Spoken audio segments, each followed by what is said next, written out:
Everyone, I hope you all are doing good in your studies. तो काफ़ी दिनों बाद आज फिर से एक नया पार्ट लेके आई हूँ आप लोगों के लिए। हर टाइप के एमसीक्यूज में यहाँ पे करा रही हूँ। सो जिस बच्चे ने अभी तक चैनल को सब्सक्राइब नहीं किया, प्लीज़ चैनल को सब्सक्राइब कर लो ताकि आप रेगुलरली ऐसे ही एमसीक्यूज करते रहो। सो 40 क्वेश्चन हमने कर चुके हैं, जिसमें मैं हर एक तरह का one liner, big question, NCLEX, scenario based question करा रही हूँ। सिर्फ 41 क्वेश्चन हमने आज से स्टार्ट करना है।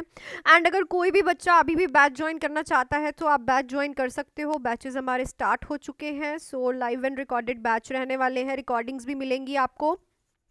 डीएचएस की आने वाली, डीआरएमई, बीएफयूएचएस की आने वाली वैकेंसी के लिए स्पेशल 999 का क्रैश कोर्स जो है वो स्टार्ट हो गया है, जिसमें आपको फोकस्ड थिंग्स ही करवाई जाएंगी। टेस्ट सीरीज भी इसी में मिलेंगी, एमसीक्यूज भी इसी में मिलेंगे, टॉपिक्स भी इसी में मिलेंगे आपको 999 वाले पैक में। अगर आप आने वाले नॉर्सेट की प्रिपरेशन कर रहे हो, ईएसआईसी की, सीएचओ की एंड अदर पोस्टों की प्रिपरेशन कर रहे हो, तो हमारे 799 का एमसीक्यू बैच, 1499 का इंपॉर्टेंट टॉपिक बैच एंड 2499 का फुल थ्योरी बैच जो है चल रहा है। सो आप इसमें से इस नंबर पे कॉल या फिर मैसेज करके कोई भी बैच जो है वो ज्वाइन कर सकते हैं। सो अपने क्वेश्चंस पे चलते हैं। वीडियो को लाइक कर दो, शेयर कर दो अपने फ्रेंड्स के साथ। सो हमारा क्वेश्चन है, silver scale plaque that are immediately itchy on patient knees and elbows are known as.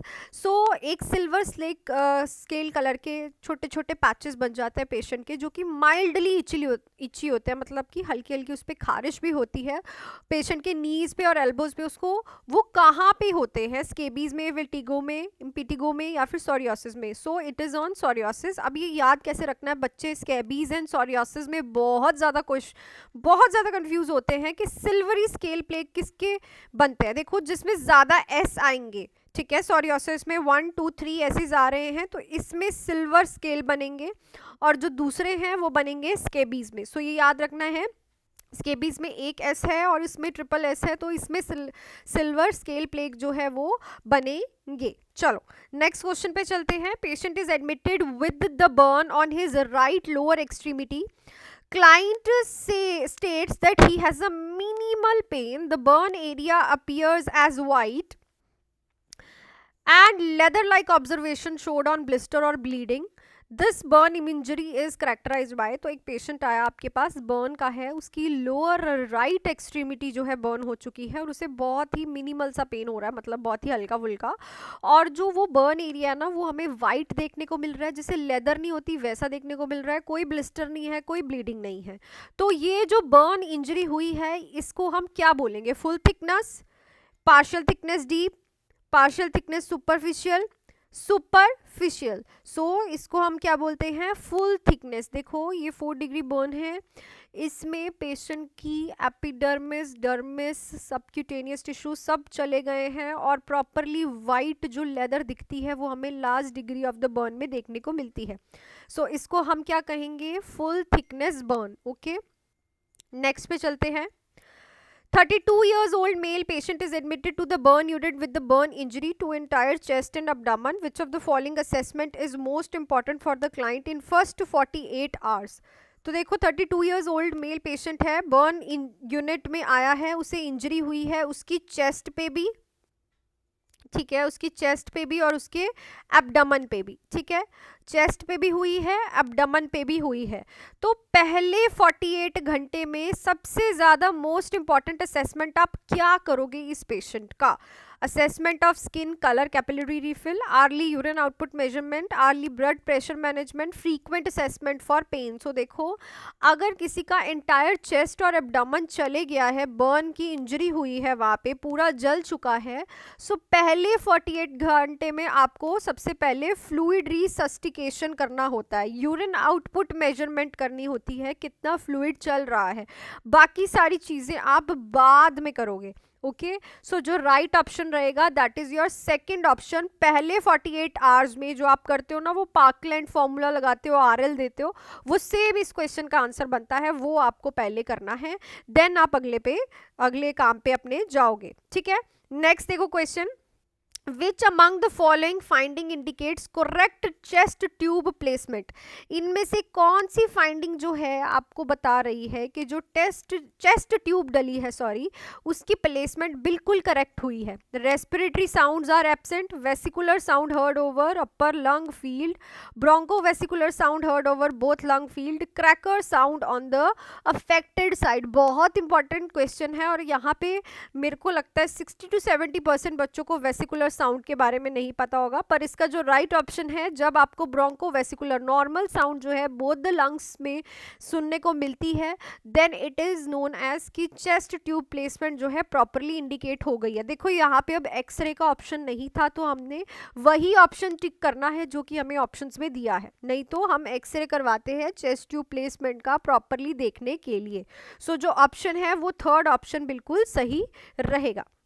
Next है, अ 65 years old patient with emphysema and acute upper respiratory infection is admitted. Oxygen ordered 2 liter per minute. The reason for low flow oxygen is, so बहुत important question कि अगर एक 65 years old patient जो emphysema acute upper respiratory infection के साथ admit हुआ है, अब एम्फाइसीमा क्या है, सीओपीडी।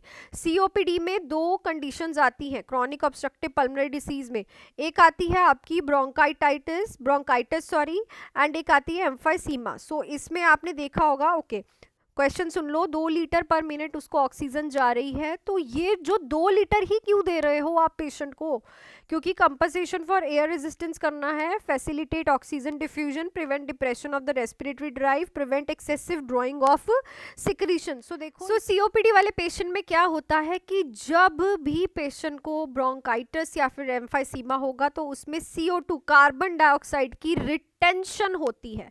ठीक है, क्या होती है, कार्बन डाइऑक्साइड प्रॉपरली बाहर नहीं आती एक्सपीरेशन में, तो उसकी रिटेंशन होनी शुरू हो जाती है, और अगर आपने हाई फ्लो पे ऑक्सीजन चला दी तो अंदर ऑक्सीजन की भी रिटेंशन हो जाएगी और पेशेंट हाइपर वेंटिलेटेड हो जाएगा।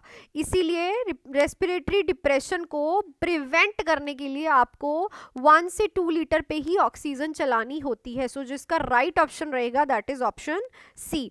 नेक्स्ट क्वेश्चन देख रहे हैं, the nurse administer oxygen 5 litre per minute via nasal cannula to a client with emphysema, for which clinical indicator should nurse closely observe the client. So देखो क्या कह रहा है कि एक नर्स ने 5 लीटर पर मिनट पे कैनुला के थ्रू ऑक्सीजन चलाई है पेशेंट एम्फाइसीमा का है, तो अब देखो किस क्लिनिकल इंडिकेटर के लिए आप उसे क्लोजली मॉनिटर करोगे, क्या चीज आप क्लोजली देखोगे, cyanosis and lethargy, anxiety and tachycardia, drowsiness and decrease respiration, hyperemia and increased respiration. So देखो अब ये क्वेश्चन आपको ही कंफ्यूज कर देगा, मैम ने तो बताया था 1 से 2 लीटर जो है ऑक्सीजन चलानी है, नहीं, क्वेश्चन वाले का काम है आपको कंफ्यूज करना। ठीक है, सो इसमें आपको सबसे पहले तो ये देखना, अभी पढ़ के आए हैं कि ड्राइव ऑफ रेस्पिरेशन जो है वो सीज्ड होने के चांसेस होते हैं, डिप्रेशन होने के चांसेस होते हैं। सो अगर आपने इतनी तेज ऑक्सीजन चला दी है तो ऑब्वियसली रेस्पिरेटरी डिप्रेशन होगा, तो डिक्रीज्ड रेस्पिरेशन जो है आपको देखनी पड़ेगी, इंक्रीज नहीं होगी। ऊपर ही क्वेश्चन में करके आए हैं डिप्रेशन ऑफ द, क्या पढ़ के आए हैं, रेस्पिरेटरी ड्राइव। सो जो राइट ऑप्शन रहेगा दैट इज सी ऑप्शन। ठीक है, नेक्स्ट देखो, which of the following is a priority nursing action during the pre operative method for a client posted for laryngectomy. तो प्रायोरिटी नर्सिंग एक्शन क्या रहने वाला है, ऑपरेशन से पहले अगर किसी की लैरेंजेक्टमी होने वाली है, प्रायोरिटी नर्सिंग एक्शन ऑपरेशन से पहले।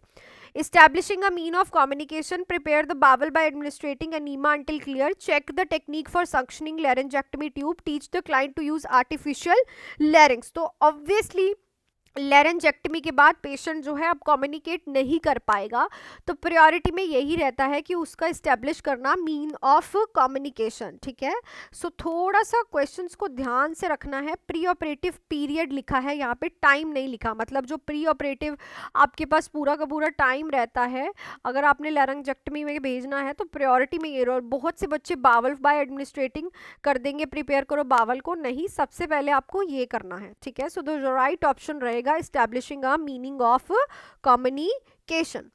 सो I think that's it for these questions. I hope कि क्वेश्चंस जो हैं आपको क्लियर हो गए होंगे। एंड वीडियो को लाइक कर दो प्लीज़ जल्दी से, चैनल को सब्सक्राइब कर लो और अपने फ्रेंड्स के साथ शेयर भी कर देना प्लीज़। एंड अगर कोई भी बच्चा बैच ज्वाइन करना चाहता है, मेरे से प्रॉपरली स्टडीज़ करना चाहता है कोई भी आने वाले एग्जाम के लिए, स्पेशली DHS एग्जाम के, तो 999 वाला बैच स्टार्ट हो गया है, तो आप फटाफट से ज्वाइन कर लो इस नंबर पर कॉल या फिर मैसेज करके। एंड बाकी वैकेंसीज के लिए नॉर्सेट, ESIC, CHO एंड जो आने वाली वैकेंसीज हैं उन सब के लिए बैचेस स्टार्ट हो गए, तब ज्वाइन कर सकते हैं इस नंबर पे कॉल या फिर मैसेज करके। So thank you so much and do hard work, make your parents proud. मिलती हूँ कल की वीडियो में। Thank you so much.